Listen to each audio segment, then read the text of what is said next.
The International Court of Justice has rejected South Africa's request for an emergency measure to safeguard civilians in Rafah. The UN's top court noted the perilous situation in the Gaza Strip. It said no new measure was needed because of its judgment last month, which ordered Israel to take all steps to avoid potential genocide, which applied to the whole enclave. Israel has until Friday next week to report back to the ICJ over its ruling. Noor Harazin has more now from southern Gaza and reports that Israel is flooding tunnels there.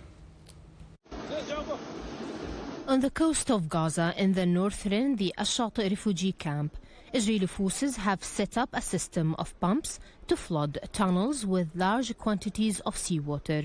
This immersion process may take weeks, given the extensive network of Gaza's tunnels.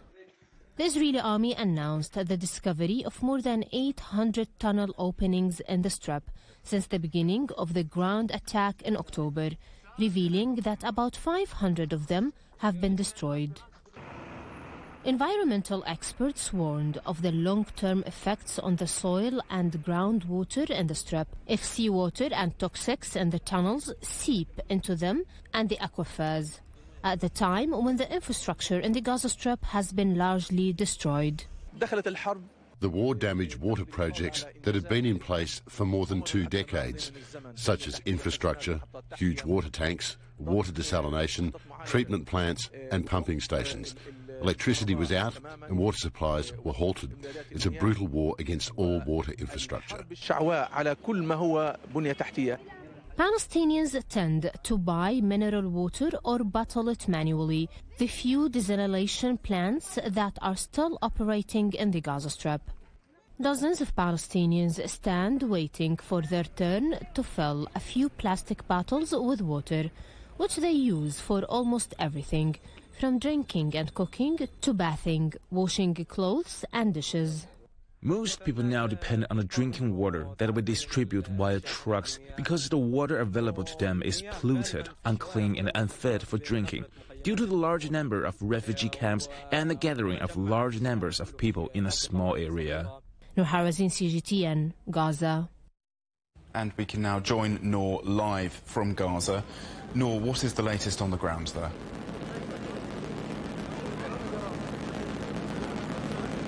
Well, let us start with where I am now in Rafah, which is now housing more than 1.5 million people.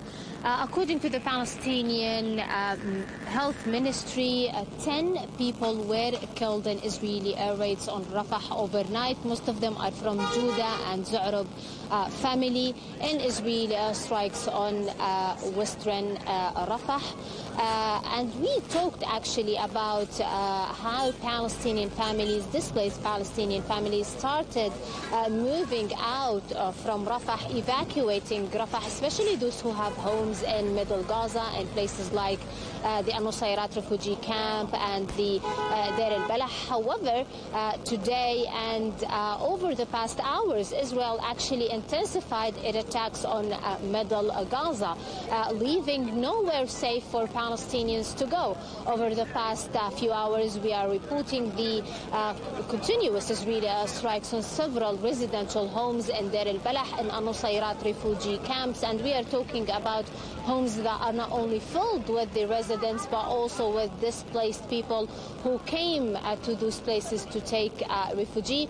According to the Palestinian medical sources, we are talking about more than 20 people that were killed and dozens of people that were injured in these latest Israeli attacks on Middle Gaza. Let us also talk about what is happening in the Al-Nasser hospital, which is located in the heart of Khan Yunis. Now, the Israeli land invasion has reached the heart of Khan Yunis city. The Israeli tanks have stormed into the Al-Nasser hospital. The Israeli forces took the people from the different units inside the hospital and besieged them inside one building. And according to doctors and eyewitnesses, witnesses from the hospital. The Israeli forces investigated some of the medical staff and also some of the journalists and the patients, adding the fact that they have arrested many of them. What is happening inside the Al-Nasser hospital? We witnessed the same thing happening inside the Al-Shifa hospital months ago, and also other hospitals like the Indonesian hospital and the Kamal Udwan hospital. Of course, the Israeli side in many occasions claimed that there is Hamas infrastructure and Hamas tunnels under the hospitals of Gaza.